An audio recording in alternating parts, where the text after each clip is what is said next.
거고 14억 인구에 네. 거기다가 세계적인 제조업 국가에 그다음에 대부분의 식량을 자급자족하는 중국이라는 나라를 생각해 보면 물 소비가 많을 수밖에는 없는데 네. 이제 문제는 이제 이게 자기들이 감당할 수 있는 수준을 넘어서 쓰는 거 아니냐 네. 이런 이제 우려는 계속 제기되고 있는 거죠. 여러분 안녕하세요. 경제한방의 이윤입니다.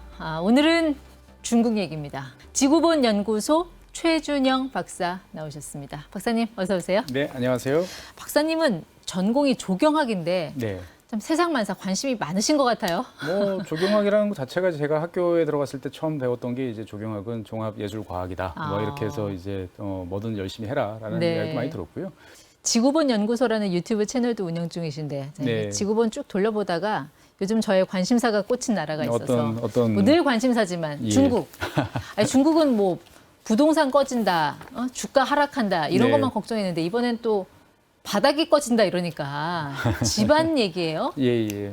영국 BBC가 보도를 했는데 주요 대도시 한 45% 정도가 매년 3mm 이상 가라앉고 있다. 네. 뭐 이런 얘기인데 사실 도시 집안은 가라앉는다는 얘기는 뭐 어느 나라에서나 나오긴 해요. 근데 우리가 특히 중국을 좀 눈여겨봐야 될 필요가 있을까요? 그러니까 이제 중국 같은 경우는 이제 항상 옛날부터 역사적으로 봤을 때 이제 물과 이제 어떻게 보면 전쟁을 치른 네. 이제 그런 나라죠. 그래서 중국이라는 뭐 황하 문명 뭐 이렇게 하면은 황하를 다스리기 위해서 뭐 제방을 쌓고 네. 그걸 위해서 막대한 사람들을 동원하고 그러면서 이제 국가의 틀을 만들어서 중앙 집권적인 국가로 발전했다. 중국 지도부 머릿속에 늘 고민, 예. 치수. 네. 그렇죠. 그러니까 이제 물이 많으면 차라리 그렇게 뭐 제방을 쌓거나 여러 가지 방식으로 이제 하는데 문제는 이제 물이 없을 때는 어떻게 할 거냐라는 네. 문제인 거죠. 그래서 역사적으로 봤을 때도 이제 홍수 때문에 멸망한 나라는 별로 없지 않습니까? 근데 항상 가뭄이 문제죠. 가뭄이죠. 그래서 네. 뭐 중국 같은 경우도 이제 여러 왕조들이 이제 가뭄 피해로 인한 여러 가지 농업이 잘 안 되고 네. 굶주린 농민들이 이제 봉기를 일으키고 또 그걸 수습하지 못해서 이제 결국 망하는 경우들이 많다 보니까 네. 이제 중국이라는 나라를 다스리는 주체 입장에서 봤을 때는 항상 물은 넘치거나 모자라거나 네. 이제 둘 중에 하나인 경우들이 이제 많고 네. 사실 이제 중국의 물 문제에 있어서 여러분들께서 조금 알아두셔야 될 것은 중국이란 나라는 되게 크잖아요. 크다 보니까 우리가 보통 중국에서 이제 두 번째로 큰 도시 뭐 하면은 이제 상하이라고 하는 이제 남쪽 지역은 사실 그렇게 큰 걱정이 없습니다. 여기는 원래 물이 많던 네. 물이 너무 많아서 이제 오히려 개발이 되게 늦었던 이제 예. 그런 지역이고 물이 부족하다라고 보통 중국에서 이야기하는 지역은 우리가 옛날 뭐 삼국지나 중국 역사를 보면 맨날 싸우는 그 네. 중원이라고 하는 어, 예, 대평원이 있습니다. 황하지요? 그렇죠. 예. 뭐 북경부터 시작해가지고 뭐 황하를 중심으로 하는 이 지역이 전체적으로 보면 약간 반건조 지역이에요. 예. 근데 왜 그런 지역에 사람들이 많이 사느냐라고 예. 하면 우리는 보통 물이 많으면 농사짓기 좋아라고 생각하는데 그거는 이제 현대 기술이 좋아지고 물을 잘 다스렸을 때 이야기고 옛날에는 물이 많으면 오히려 썩어요. 아, 배수가 좋고 비가 조금 모자란 듯이 오주는 지역이 오히려 네. 좋습니다. 약간 경사지고. 그런데 이제 이 중국의 이 그 평원 지역 같은 경우는 상시적으로 좀 건조한 네. 이제 그러한 지역이다라고 이제 보시면 되겠어요. 그럼 지금 이 집안이 가라앉는 걱정을 해야 되는 이유가 네. 그런 어떤 반건조적인 특성, 그리고 그렇죠. 가뭄, 물 뭐, 부족 이런 것과 관련이 있는 그렇죠. 말씀이에요. 그러니까 이제 가뭄이라는 거는 기본적으로 지하수로 땅 속으로 들어갈 물도 사실 많이 없다는 거잖아요. 그러니까 전체 도시의 45% 정도가 지금 이제 가라앉고 있다라고 네. 하면 그러면 저 남쪽 도시들이 문제가 아니고 이제 북쪽에 있는 내륙에 예. 있는 그런 도시라든지 약간 좀 건조한 지역일 가능성이 이제 매우 높고 근데 어떻든 간에 지하수라는 것은 내가 뽑았은 만큼 들어오면은 괜찮아요. 네. 그런데 문제는 지하수라는 거는 이제 아주 오랜 시간 동안 차곡차곡 형성이 되는 거기 때문에 이게 언제 얼마만큼 들어올지를 알 수가 없잖아요. 그 대수층을 말씀하시는 그렇죠. 거죠. 예, 네. 여러 지층마다 이렇게 층층이 쌓여 있는 거. 예. 그래서 이제 거기서 물을 뽑았으면 당연히 이제 빈 공간이 생기니까 집안이 그 가라앉죠. 집안이 이제 조금씩 내려갈 수 있는 건 예. 당연한 건데 우리나라 같은 경우도 지하수를 종종 많이 쓰는 지역들이 있습니다만 우리는 그래도 비가 이제 잘 내려주고 있으니까 네. 그것들이 어떤 식으로든지 이제 다시 충전이 되는 거죠. 어. 그러면 이제 문제가 아닌데 뭐 사실 인도네시아 같은 나라도 비가 안 내리는 나라는 아니잖아요. 근데 비가 엄청 많이 오는 경우도 많고 네. 그런데도 이제 원체 뽑아 쓰는 게 많으면 예, 인도네시아 수도인 뭐 자카르타가 이제 지금 그래서 점점 바닷속으로 가라앉는다. 그래서 뭐. 수도도 옮긴다는 그렇죠. 거 아니에요? 결국 네. 수도로 옮긴 거죠 보면은 그런 것처럼 사실 이제 집안 침하는 뭐 전 세계적으로 많은 대도시에서 네. 일반적으로 나타나고 있고 어.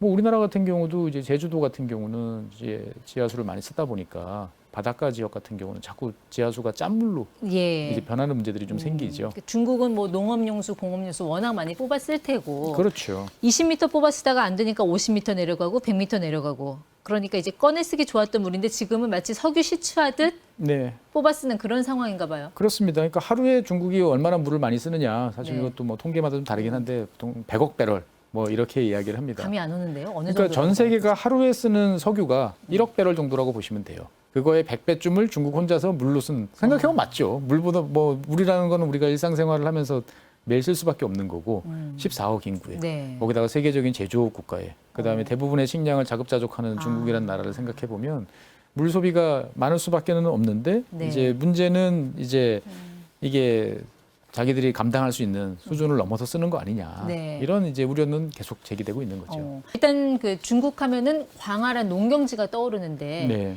지금 지하수 부족의 원인 중에 하나가 이 농업용수라고 봐야 됩니까? 공업용수라고 봐야 됩니까? 뭐 여러 가지 요인이 있습니다만 이제 각 지역별로 좀 다르겠죠. 아무래도 도시 지역은 공장들이 이제 많이 있다 보니까 소규모 공장들 같은 경우는 당연히 지하수를 뽑았으면 공짜잖아요. 네. 그러니까 물값 안 들고 쌀 수 있으니까 아낌없이 퍼서 이제 많이 쓰고 또 그 물을 바로 하천에 버리다 보니까 오염까지 유발하는 네. 지하수 고갈 그다음에 그 하천 오염 이 네. 문제들 발생하는 거고 농업 지역들 같은 경우도 그런 지하수들을 이제 너무 많이 뽑아 쓰다 보니까 이제 문제가 생기는 거죠. 사실 우리나라 분들은 이제 중국이랑 우리나라랑 되게 비슷하다라고 생각을 하시는데 중국 같은 경우는 식량에 대해서는 되게 진심으로 자급률이 높아요. 전심 전력을 다해서 그래서 예. 쌀이나 밀이나 옥수수나 뭐 중국 사람들이 이제 많이 먹는 주요 곡물들 같은 경우는 네. 90% 이상을 자급합니다. 왜 수입 안 하고 그 자급자족이 목을 매는 이유가 있어요? 중국? 그러니까 이제 중국은 전통적으로 외부로부터 해양 세력으로부터 공급이 차단되면 어떡하지? 라는 걱정이 되게 많은 거죠. 예. 뭐 일면 타당한 걱정일 수도 있고 그러다 보니까 국가적으로 이제 주요 곡물에 대한 이제 자급률을 높이자라고 이야기들을 많이 이제 하는 네. 거죠. 그러면 문제는 이제 북중국 이제 평원이라고 하는 우리가 보통 중원이라고 부르는 이제 이 지역 같은 경우는 뭐 중국 전체 생산하는 밀의 뭐 60%. 그러니까 화북평원. 그렇죠. 황하. 화북평, 예, 예. 네. 뭐 그쪽 주변이라고 생각하시면 되는데 그 약간 반건조 지역에서 생산을 해요. 그러면 전체 60% 그럼 감이 안 오실 텐데 네. 세계에서 밀을 제일 많이 원래 수출하던 나라는 이제 러시아였거든요. 러시아 전체 생산량만큼을 네. 화북평원에서 생산을 해요. 아. 자기들이 다 먹어서 그렇지. 그러니까 남쪽에는 물이 풍부하고 네. 그런데 정작 농사는 위쪽에서 많이 지으면 이 남쪽에 있는 물을 끌어다가 위로 올리는 작업. 네. 이 프로젝트 하고 있잖아요. 그래서 옛날서부터 그 수나라 때부터 이제 수양제 때부터 어떻게 보면은 이제 그때는 물 부족이라기보다는 이제 운하 쉽게 이제 이걸 옮기자라고 그래가지고 이제 남쪽에서부터 이제 북쪽으로 네. 북경까지 올라가는 이제 이런 수로도 대수로 작업들을 이제 했어 대운하. 남수 북쪽 프로젝트. 예. 그리고 지금 같은 경우는 이제 물 자체가 부족하다 보니까 중국 남쪽에 있는 양자강 그 위에는 회수 우리가 보통 뭐 규리 회수를 건너면은 뭐 탱자가 된다는 네. 그 회수.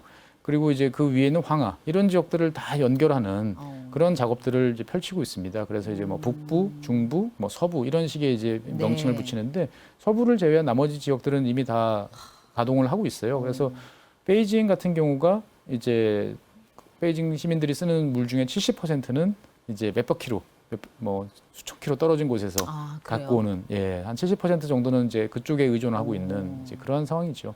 중국은 특히 관계, 이게 농지에다가 물을 끌어 쓰는 그 관계 수로가 많이 발달했다고 하는데 저는 굉장히 특이하게 봤던 게 점적 관계? 예, 뭐 이제 한자로 하면 점적이라고 그러고 네. 영어로 하는 게 우리 더 쉬우실 거예요. 드립이라고 그러죠. 모종에 이렇게 물을 그러니까 똑똑. 한 방울씩. 그러니까 이제 우리가 뭐 이제 텃밭 농사 지어 보시면 아시겠지만 물을 이렇게 주면 실제로 그 중에서 필요한 거는 이파리가 물이 필요한가요? 맞아요. 예. 뿌리가 물이 필요하잖아요. 뿌리한테 닿는 물의 양은 생각보다 적어요. 그러니까 이제 그냥 뿌려봐야 좀 있으면은 다 증발해 버리니까 예. 이제 이스라엘이나 이렇게 건조한 지역에서 농사를 짓는 나라들은 그 파이프에다가 이제 구멍을 내 가지고 네. 그 하나하나에다가 쭉 연결을 하는 이제 이런 방식을 이제 쓰는데 문제는 이제 이렇게 할 수 있는 것들은 이제 화훼라든지 네. 무슨 채소라든지 이렇게 할 수 있는데 곡물은 이렇게 할 수가 없어요. 원체 대규모로 이제 경작을 네. 하다 보니까 그러다 보니까 이제 중국 같은 경우는 이제 지하수를 와. 이제 대규모로 많이 쓰는 거고 예. 사실 이렇게 쓰면 안 된다라고 생각들은 하지만 중국 정부가 이제 자급률을 높여야 된다, 식량 자급을 높여야 된다라고 해서 농민들한테 이제 많은 인센티브를 제공을 해줘요. 그러니까 농민들 입장에서 봤을 때는 어차피 국가가 하라는 일이고 하면은 돈도 벌고 그러니까 이제 좀 지나치게 많은 지하수를 이제 쓰는 네. 경향도 있고요. 그다음에 이제 도시 지역이라고 그러면 다 상수도가 들어올 것처럼 생각되지만 실제로 많은 지역은 이제 뭐 지하수라든지 이런 걸 통해 가지고 그 지역에서 그냥 나눠서 쓰는 경우들도 네. 되게 많죠. 근데 이제 이게 뭐 사람이 한두 사람이 아니니까. 그러니까요. 아니 예. 오죽하면 그 히말라야에서 내려오는 물길도 막아서 티베트권인가요? 거기다 네.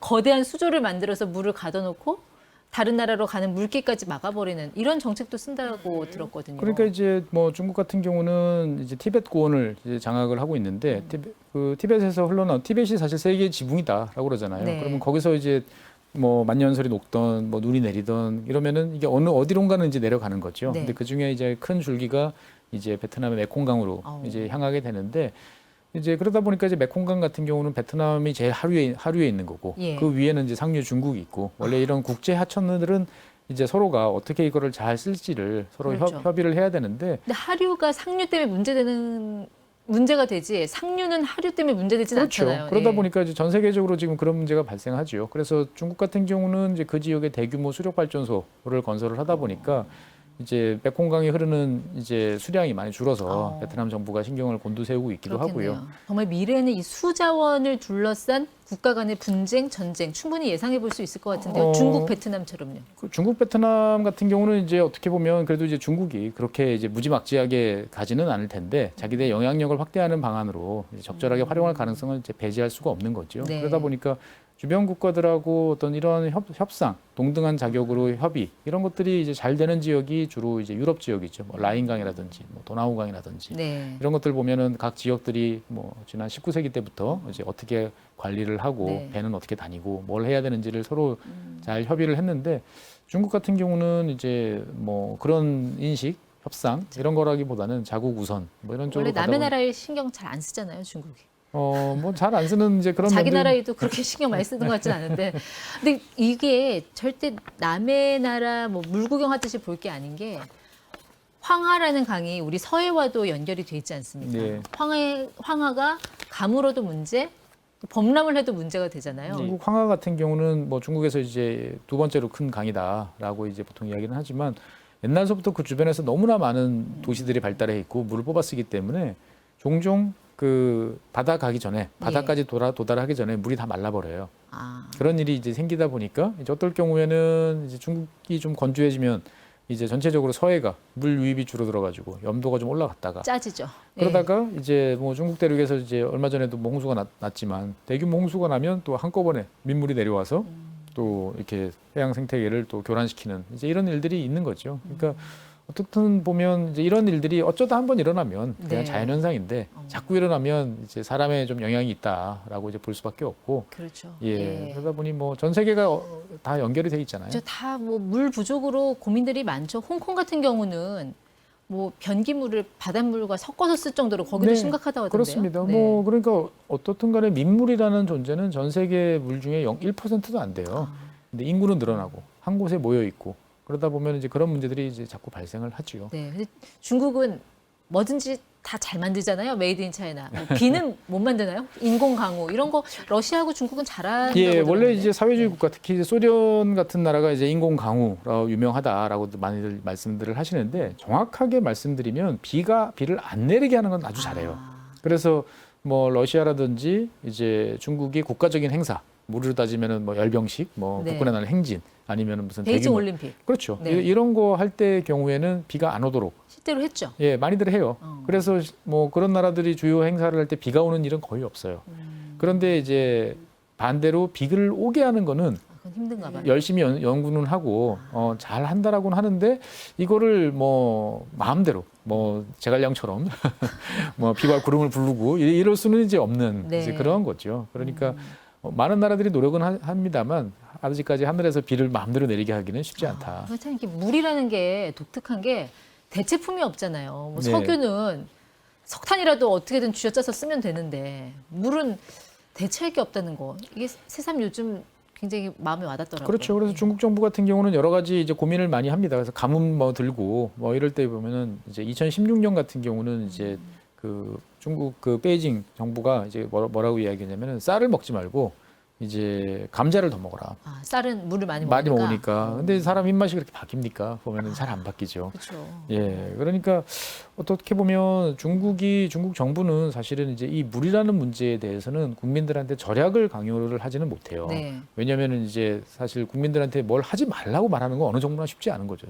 중국 정부도 쉽지 먹는 않아요. 것도 내 맘대로 못하냐 이 사람아 이런 얘기 나오는 거죠. 그렇죠. 네. 그러다 보니까 어떻든 간에 그거를 물을 마음대로 쓰지 못하게 하는 거를 제대로 못하다 보니까 이제 고민이 많은 거죠. 가격 통제하면 안 되나요? 가격을 이제 올리면 되죠. 근데 이제 가격을 올린다는 거 하고 지하수를 만약에 이제 못 쓰게 한다. 그러면은 지하수를 쓰고 있는 사람들을 다 찾아내서 그것들을 못 쓰게 하고 아니면 적절한 가격을 매기고 그 다음에 거기에 만약에 지하수를 못 쓰게 하면은 다 상수도 관망을 연결해가지고 해줘야 되는데 중국 대륙이라는 거 생각해 보면 쉬운 일은 아니죠.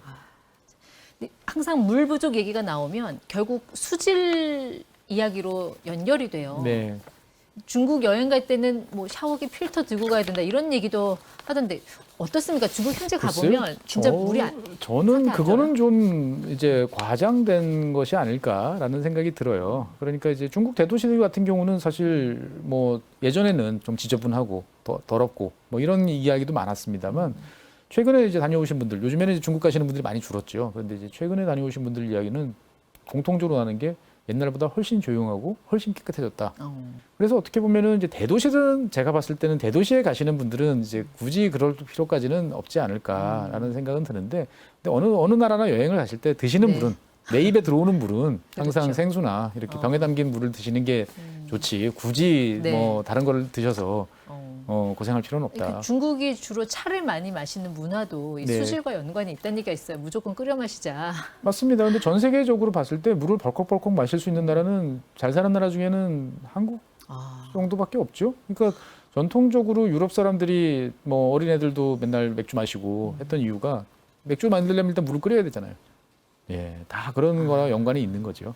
그러니까 중국이랑 우리가 하늘과 바다는 맞닿아 있어도 이 지하수나 강을 공유하지 않고 있다는 것에 새삼 감사함을 느끼네요. 그렇죠. 그러니까 중국 같은 경우도 이제 고민이 제일 많은 거죠. 사람이 제일 살아야 되는 거는 밥 먹어야 되고, 밥 먹으려면은 물을 써야 되고, 근데 그 물을 어디서 조달할 거냐.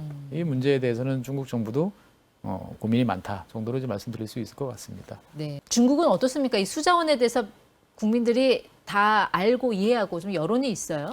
그러니까 중국 같은 경우는 이제 과거에 그 수질 문제가 되게 심각하게 됐었죠. 그런데 어느 순간 그런 이야기들이 여러분 많이 줄어들었어요. 우리가 뭐 어떻게 보면은 뭐 강물 색깔이 이상하게 변했어요. 이런 뉴스들 네. 요즘엔 잘 본 적이 맞습니다. 없으시잖아요. 그러니까 중국 나름대로는 끊임없이 이제 노력을 이제 하는 거죠. 이제 문제는 이제 그런 대도시 주변이 아닌 이제 멀리 떨어져 있는 지역들, 소규모 지역들 이런 지역들은 옛날에부터 있었던 오염도가 이제 누적이 돼 있다 보니까 뭐 지하수 같은 경우는 30% 정도는 사람이 먹을 수가 없다 이야기를 하고 그 다음에 뭐 15% 정도는 뭐 농업용수, 공업용수로도 못 쓴다라고 하니까 이제 중국 정부의 고민은 이제 그런 곳에 있겠죠. 네. 자, 이제 아직 조금 이른 질문이긴 하지만 이제 곧 6월, 7월 되면은 휴가 계획도 잡고 하실 텐데 지금쯤 올 여름 휴가지 여기 추천한다. 뭐 이런 나라 도시 있습니까? 더우니까 좀 시원한 곳, 시원한 곳으로 가면은 아무래도 아까 말씀드렸던 북유럽 지역이 저는 되게 좋았어요. 특히나 이제 뭐 노르웨이 같은 경우는 피오르 같은 이제 그런 절경도 되게 많고 스웨덴 같은 경우도 이제 핀란드만큼은 아니지만 뭐 호수가 엄청나게 많은 지역이고 좋지 않을까 생각이 듭니다. 네. 마지막 여행 꿀팁까지 주고 가셨습니다. 네. 지금까지 최준영 박사와 함께했습니다. 고맙습니다. 네, 감사합니다.